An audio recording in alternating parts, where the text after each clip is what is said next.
Білезік, түсте білезік көру көбіне жақсылыққа жорылады. Бойдақ жігіт түсінде білезік көрсе, көп кешікпей үйленетініне жорылады.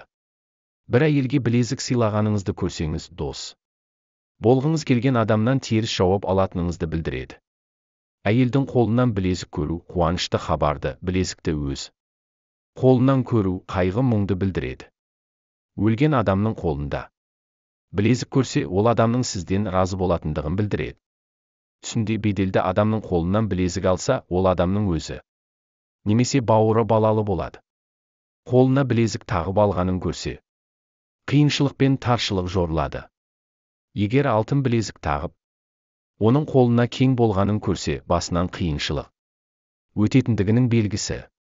Басқа біреулердің білезік тағып жүруі қиын жағдайда сізден көмек сұрайтынын білдіреді.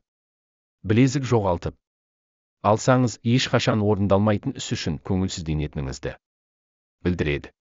Білезікті иесіне қайтарып бергеніңізді көрсеңіз, жақында басыңызға қуанышты оқиға келетініне жорылады.